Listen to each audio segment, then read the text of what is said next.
Do you have solo economic dependency? That is, if you aren't working, you aren't making money. The Art of Passive Income podcast is the solution. Discover passive income models so you can enjoy life on your own terms. Let freedom ring. Hey, it's Mark Podolsky, the Land Geek, with your favorite niche real estate website, www.thelandgeek.com. And I'm really excited for today's guest. He is a dad. He is a real estate investor. He's traveled the U.S. in an RV. But before we talk to our guest, I'd be remiss if I didn't properly introduce my co-host, the brain, the professor, Six Sigma. You know him. You love him. Scott Todd from scotttodd.net, landmodo.com. And most importantly, if not automating your Craigslist and your Facebook postings, postingdomination.com/the Land Geek. Scott Todd, how are you? Mark, I'm great. How are you? I'm great. I'm excited about our guest. He's kind of like one of us. Just one of us. Yeah, he's a dad. He loves cash flow. So this is Ryan Enck. And if you don't know Ryan, he's built $2 million indoor sports arenas in the New Orleans area. He was able to quit his job as a corporate drone with passive income real estate. It took him about 2 years to figure out what he wanted to do with his life and hasn't looked back since. And now he helps people get to six figures in passive income. And he's kind of giving back. And he's got 5 kids. Ryan Enck, how are you? Hey, pleasure to be here. Thank you for welcoming me on your show. Yeah, no worries. So you've done a lot of stuff. Let's just rewind the tape and kind of give us a little bit background how you got out of your corporate drone job and started creating this passive income in real estate. And let's just see where it takes us. Yeah, cool. Well, I started like most people out of college, and I subscribed to the common formula that you go to college, you get a degree, and this piece of paper is supposed to guarantee you some sort of way that you have a good income coming in. And of course, it's never the way in real life, the way it's articulated to you by college professors or even your parents. So I got this degree, and what do you do when you pay $20,000 a year for college education? Well, if you were me, you would have gotten a job as a teacher making $24,500 a year. So not exactly a great, return on investment of that education. But I was living in the New Orleans area at the time. There was a girl I was dating that I married the next year. And I began to seek other paychecks. Because $24,500 just wasn't enough for me to live on, much less the spouse I was about to have, much less the amount of kids that we wanted to have. We have 5 kids now. And so I got a job also driving the bus, coaching 2 sports. I got a job as a youth pastor and a music minister. And I got my real estate license on the side, thinking that maybe I would get some commission with real estate as well. And so I had like 5 different paychecks that I thought that was going to come in, that I was just spending, 60 hours a week on. Well, then if you remember, Hurricane Katrina blows through New Orleans, and I was living in New Orleans at the time. We had just bought our first house, and that kind of wiped out all the previous formulas that I thought I had. I thought I had, well, maybe I'm making $24,500 a year, but at least I've got a 401k, I've got benefits, I got job security. Well, the school where I was teaching was 6 feet underwater. And so there went that job. And then we were, basically displaced for a while. I was actually, not technically, but technically I was homeless for a few days. I didn't have a place to go. You couldn't get back into New Orleans for about 3 weeks. And so I remember being at this point where my wife was 8 months pregnant. We have no place to live. We're staying at her little brother's college apartment at LSU. And she is the oldest of 11 kids. So it was her entire family that was staying over there. There was no place for me to sleep. And I actually had like my head out the window trying to breathe because inside the car we were rationing gasoline. I had like 6 gas cans around me. I was trying not to inhale the fumes. So this put me on this binge of like kind of in survival mode, like a lot of people, they it might not be that drastic where a hurricane comes in and wipes things out, but everybody's got, situations or tragedies that have happened in their life that kind of put them in this mode of, all right, I got to survive now. And so I was in survival mode, and there was 2 things in that year that I was really good at. The first was getting told no for jobs that I applied for. And the second was, since everybody was telling me no, I decided I've got to hire myself. So the second was actually just failing miserably at trying to start my own business. I actually had like a drug addict that I hired that stole $4,000 from me and went to Australia with it. But at any rate, I finally got a job selling copiers, which was great experience, but it was just the most miserable job ever. So it was that typical corporate job. You're driving to work every day. You're punching a clock. You're working more than 40 hours. If you want to make your commissions, you're working a little extra. And I'm just doing something every day that I hated doing. I felt like I wasn't contributing to the world. I felt like I had a lot of gifts and talents that I wasn't really using. And the rubber hit the road for me when I was driving across the Causeway of New Orleans, which is they say it's the longest bridge over water in the world. And I had just gotten my butt chewed out by a Catholic monk who I just sold a copier to. And, in the copier world, there's like 34 people involved in the transaction. All of them can screw up but you're the one that gets the brunt of it. And so, so I just got finished getting chewed out, and I thought to myself, wow, this is as bad as it gets, because I'm just over broke. I can barely afford my family as it is. I hate what I do. I'm waking up every day with anxiety. And I asked this one question that really changed my life. And it was a huge game changer in everything I did subsequently. And I said, what would I do if money didn't matter? Say I had $1 million or $2 million in my bank account, what would I be doing right now? And I thought to myself, well, if money didn't matter, then I would maybe open up an indoor sports arena, or I would play music or something. And my wife, who I never had this conversation with before, I called her and I said, hey, babe, obviously I'm miserable. We're broke. I'm supposed to be, providing with this job. I'm not even providing with it.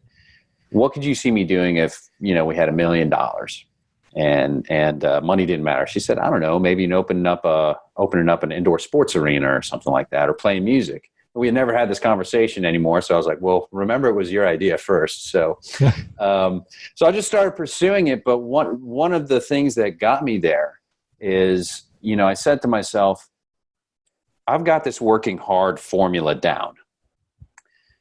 And I've been taught all my life that working hard equals success. But if that were true, then coal miners would be millionaires. So working hard is not really doing it for me, at this phase of my life. So I got to start working smart. So I started reading books, financial books, all kinds of other books. And I stumbled across Robert Kiyosaki's Rich Dad, Poor Dad.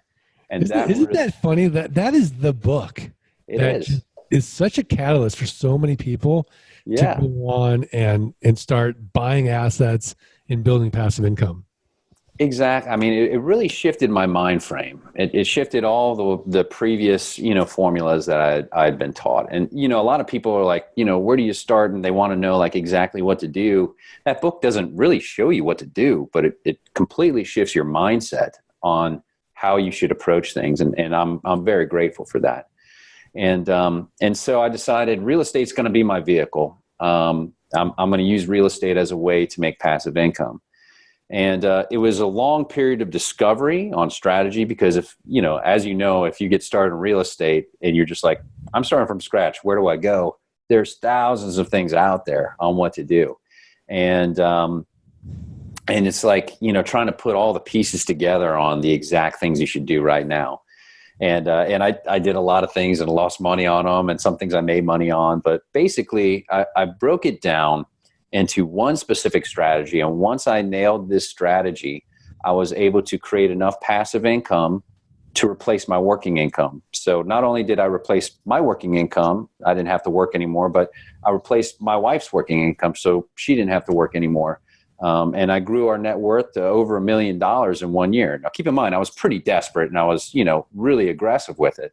And then a year later, I opened up my indoor sports arena, and a year after that, I opened a second one up on the South Shore of New Orleans, and that was all she wrote.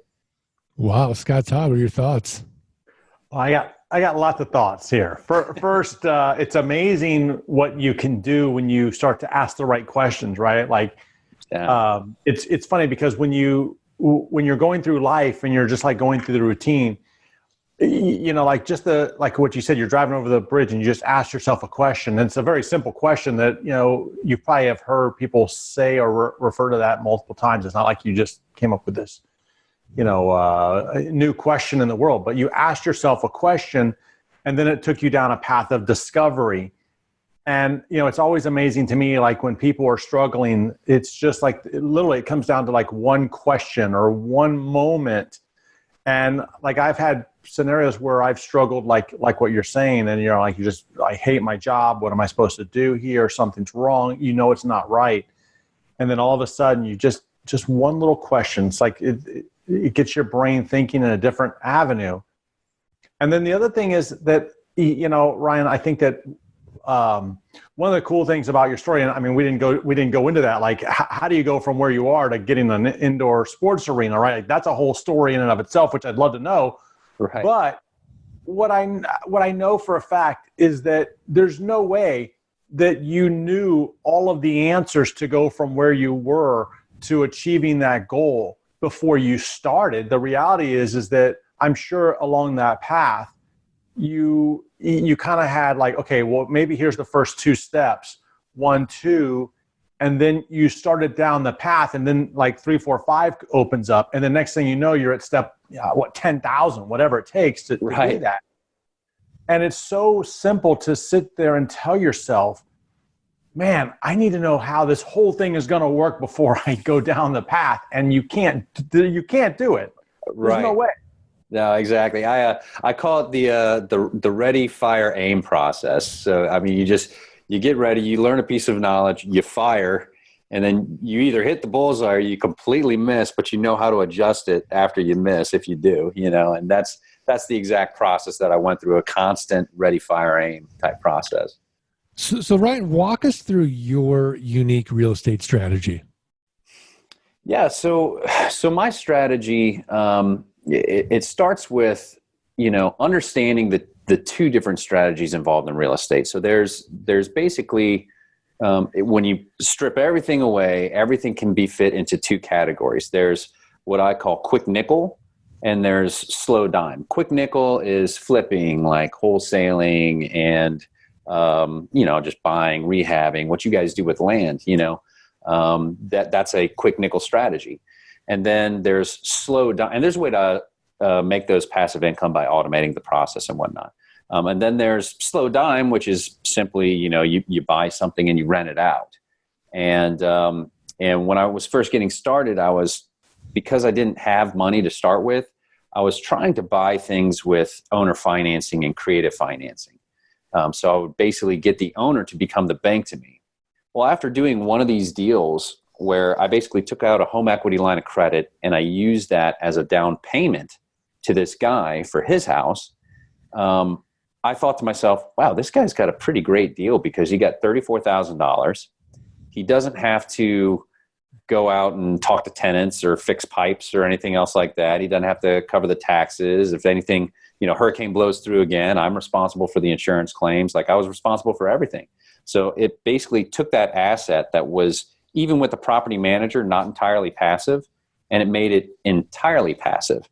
And so I thought to myself, well, this is basically the strategy of the banks. Like, Wells Fargo isn't going out to fix pipes. Wells Fargo isn't, getting a phone call saying, hey, I might not be able to make it this month, So I thought to myself, well, why don't I focus on acquiring real estate assets, however I acquire them, be it a private money lender or, a cash investor, a home equity line of credit, whatever it is that I use, or I've even put in credit cards together, business lines of credit. I put enough together to buy something at a foreclosure sale and then turn around and refinance that with the bank. But I thought, why don't I just acquire the assets, however I've been trained to acquire them, and then turn around and instead of flipping the house where I might make $10,000 to $60,000, and instead of becoming a landlord where I might make $200 to $1,000 in passive income, why don't I become the bank to other people? So in that way, I can get $10,000 to $60,000 as a down payment or an option payment on the house, and then I can create a lease where I'm getting $200 to $1,000 per month in passive income. And that way, I'm both making the quick nickel and I'm making the slow dime. So you're essentially the bank, right? So Scott wants to buy your house, right? That you bought, let's say, 80 cents on the dollar. You sell it to Scott for 100 cents on the dollar. Exactly. Scott gives you the down payment, and then you own or finance him, and he owns that house at the end of that note. Correct? Absolutely. Yeah. And then you deed the property. Now, with Dodd-Frank, doesn't that limit you, because now you can only do this so many times before you are a mortgage originator? Well, there's all kinds of ways to go through that. I mean, there's different instruments that you could use to own or finance something, and it's a technicality, but it's a way to do it to avoid Dodd-Frank. I mean, there's bond for deeds, there's deeds in lieu, there's credit sales, there's land contracts. The way to do it is to basically get an option, and that is separate from a lease. You can option as many properties as you want with a lease, and that's the way to avoid some of those stipulations. Scott Todd, this is very similar to the Mitch Stevens model. What do you think? It is, but I mean, that's what I was thinking. But like, Ryan, are you taking like rundown homes, or is it and not putting money into them, or are these things truly livable and the margins are tighter? It's kind of both. The majority of my houses are bought from motivated sellers, but a lot of them are foreclosure situations as well. So there's typically, not all the time, but most of the time, there is a little repair that's needed in the houses. Yeah. Okay, great. And then if they don't pay, big deal. If you're doing a land contract, there's no cost of foreclosure. You just get another down payment and resell it again. How often is that actually? What's your default rate? Yeah, that's exactly it. You know, I like doing this because you get to help people become homeowners again that didn't have the chance to become a homeowner through the bank. So one of the first people that I did it with, they were a new couple. They had bad credit in the past because they made some foolish mistakes. They had a new baby and they had some medical debt. So their credit wasn't great, but their income was great. And they had a down payment that they could give me. And it made me feel really good a couple of years later for them to be able to become homeowners and to be able to create wealth in their new life. That's 50% of them. In my experience, it's 50-50. Other people have said 80-20. Some people have even said 90-10. But in my experience, it's been 50-50. And it might be the way that I'm doing it. But the other 50% of them, they do default on it. And it's actually, you might think that that's a bad thing. Actually, financially, it's the best thing. I've had a house where I've gotten $20,000 the first time, $30,000 the second time, and $40,000 the third time on one house. And it's always a situation. People think, well, these people must have been, pissed when you kicked them out. Well, I never kicked them out. So the first guy, he had an argument with this girl that, he said was like his daughter. I guess it was just a weird situation. She was supposed to take over the rent payments. She never did. She moved out. He didn't need the house anymore. And he said, well, what are my options? I said, well, based on our contract, you can sell the property. You've got equitable interest in the property. You can go ahead and sell it, put it on the market. So he cleaned everything up. He painted everything. Everything was better than how I left it. And the house was completely vacant because he was putting it on the market. Well, he asked about $30,000 more than what the house was worth. And it didn't sell. And so after 30 days, he's like, I can't keep on paying this note. I just got to give it back to you. So he just gave it back to me in pristine condition. The second and third couple, they were just divorced. And I gave them the same option. Look, you could sell this. Why don't you sell it? But you have to honor your agreement with me in the meantime. And because they were just both getting divorced, they're like, we just want to be done with it. And so in my experience, it's never been unpleasant having to remove somebody from that situation. It's just a nice chunk of cash down that, they're ready to move on from. Yeah, Scott, doesn't this sound familiar? I'm sitting here thinking, like, of all the people that I've taken land back from, Mark, I've never had anybody like lash out at me because, like they're like, even when they have stopped paying. I mean, I've had people that are just like, I don't want it anymore. I can't afford anymore, whatever. But of all the people that I've like told them, like, hey, our deal's over, right? Like, send them a notice of termination, like it's over because you didn't make the payments. I've never had anybody like lash out at me and call me a slime bag or anything, knock on wood. But the reality is it's like they know that they, and I had one guy, Mark, that we gave him, I think, we actually gave him like 90 days. And then we turned around and we sold the property. Like we took it back. We gave him an extra 30 days. We took it back. And then we literally sold it like 2 days later. And then about a week later, he calls up. He's like, I got the money. I want to pay. And we're like, we already sold the property, man. And he's like, okay, I understand. And then like I had another guy call me up, I don't know, 6 months later. And he's like, hey, I know it's not fair to ask you this, but I'm going to ask you anyway. But, like I paid you all this money. Can I at least get a credit to apply to another property? And we're like, yeah, no problem. And so like he started paying us again. It's amazing. Yeah. Yeah, Ryan, your model is very similar to our model in land. We do owner financing, we do land contracts, and it's just, volume, and we just play the game. Can we create enough of these notes where our passive income exceeds our fixed expenses? There's no cost of foreclosure. We don't have to worry about Dodd-Frank. We don't have a tenant. And it's pretty amazing. So my question is, why doesn't everybody do this? Like, you go to a RIA meeting, right? And there's going to be 100 people in that room. 99 are going to be house flippers, wholesalers, or landlords. Ryan, why are you going to be the only person kind of doing this model like this?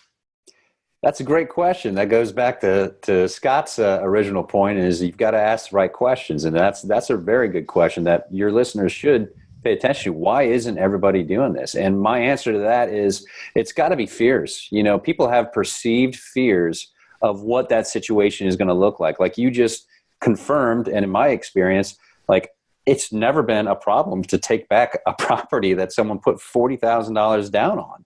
Just the way it pans out. If you go visit the pre-foreclosure sales, go visit people going through pre-foreclosure, they abandon the properties. They leave them. They don't care anymore. They have moved on in their life. They've accepted a loss or whatever's going on psychologically with them. It's never an issue.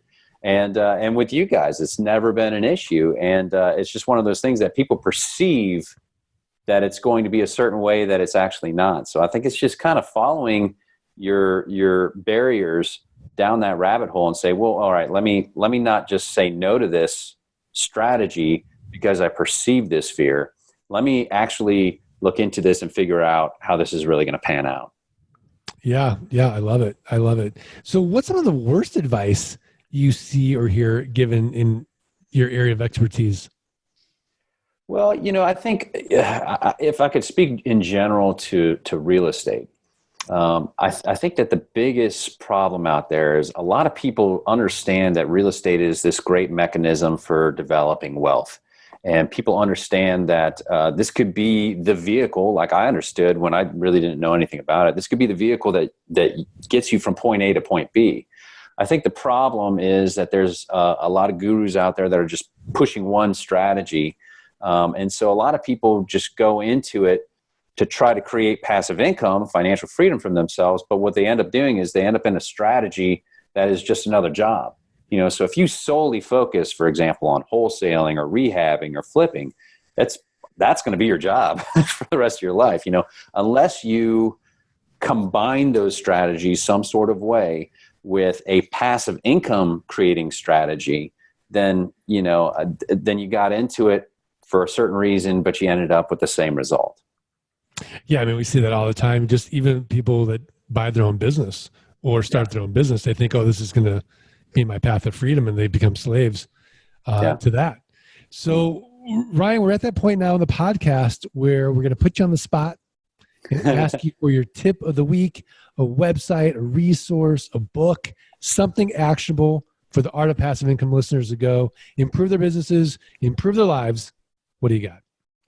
Well, you're actually asking me this at a good time, because just yesterday I finished recording the audio version of my book, and so today it's actually released. And the concept of this book is, and I'm sure you guys get asked this all the time, where do you start? Where do you start in real estate? And you're like, well, it's hard to answer that question. Do you have any money? How's your credit? What was your risk tolerance? And so I was actually watching this show on TV called Alone. My kids, we had another hurricane threat, so the kids were off of school, and they're begging me to watch this show Alone. Have you ever seen that show Alone or heard of it? I haven't. No. It was a History Channel show, and the whole concept is they take 10 guys and they drop them off by airplane or boat on Vancouver Island in Canada. Oh yeah, now I know that. Yeah, I know that. Yeah. So the whole concept is they've got one backpack that they can fill whatever they want in it. They got one backpack, and the person who survives the longest wins $500,000. And as I'm watching the show, I ended up binging it like crazy. But as I'm watching the show, I'm thinking this is a lot like real estate, because real estate is just a game of mindset, skills, and strategy, and that's all that this show is about. So I was really inspired by the show. So I thought to myself, if I lost everything, which I did in Hurricane Katrina, but if I lost everything, had to start all over, I had no money, I had no credit to borrow on, I had no experience. I was just in a random town in the world, and I had creditors knocking at my door. I had bills stacked up this high. I had a family that I had to provide for. What would I do to make $10,000 this month?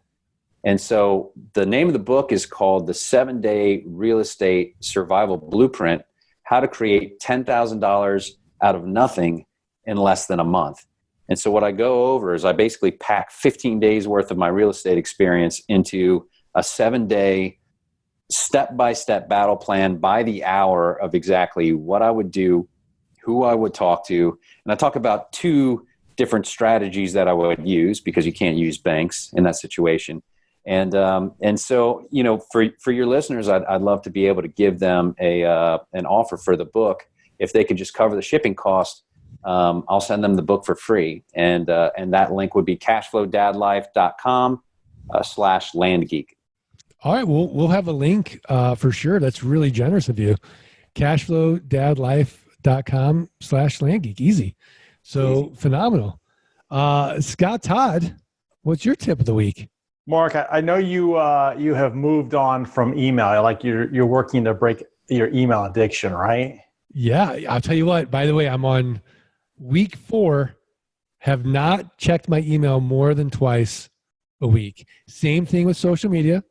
No more than not twice a week, twice a day.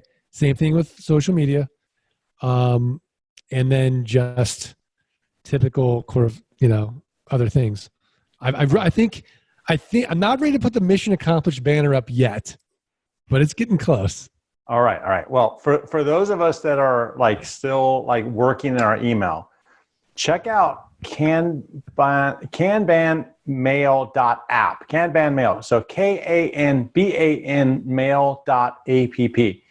And it's very, very similar to Trello. So you take Trello, you combine it with your mail. It all comes up on the left side. You can say this is to do, this is being done today, this is in progress, or this is done. And you literally drag your mail through, because most people end up working out of their email. We know that, right? Email has transformed from a method to communicate to a method to keep track of the work that we have to do. So why not think about it in a different aspect? So if you like the idea of thinking of your email kind of in a modular format, so that you can keep track of what's happening, check out this app website. Wow, have you done it yet? I did. It's pretty cool. Is it going to stick? It's kind of like, it's one of those situations where I do like seeing the email this way. I do like the way that some of the tools that Gmail actually has too, but you kind of got to balance it. But if you're a person that works out of your email, you really need to look at this app. I love it. I don't know if it's necessarily for me, because I do love my snooze on Gmail, and that's kind of what some of the things that you give up. But and I kind of have some integrations built into my Gmail. So like I've got some zaps set up that say like, okay, if I tag this record as like accounting, it automatically sends it to my bookkeeper. Or so I don't have to then go and forward the email. I just tag it. It goes into that label on the left-hand side and goes. So this isn't for everybody, but if you're struggling with the way that you work in email, check it out. I love it. And of course, my tip of the week is going to be learn more about Ryan Enck at cashflowdadlife.com. Cashflowdadlife.com. Ryan, are we good? Yeah, that was fun. Thank you so much. Well, thanks so much for coming. Scott, are we good? We're good, Mark. All right. I want to remind the listeners, the only way we're going to get the quality of guests like a Ryan Enck from cashflowdadlife.com is if you do us 3 little favors. You got to subscribe. You got to rate. You got to review the podcast. Send us a screenshot of that review to support@thelandgeek.com. We're going to send you for free the $97 passive income launch kit. So please do that. Today's podcast is sponsored by geekpay.io. Ryan, you should check it out. It'll be working great for you. Get those monthly payments on an automated basis via ACH. The ACH fails, it'll charge the credit card on file. It'll do the amortization. It'll do all the notes. Never do you have to pick up the phone again and talk to a borrower and say, hey, what's my current balance? They can log in and see it. It does all the notifications. You can always make more money. You can't get more time. Check out geekpay.io. Anyways, I want to thank all the listeners, and of course, let freedom ring. Thanks, everybody. Thanks for listening to the Art of Passive Income podcast. Start your journey at www.thelandgeek.com and www.scotttodd.net. Rate and review the podcast and email support@thelandgeek.com. Your screenshot for a free passive income launch kit.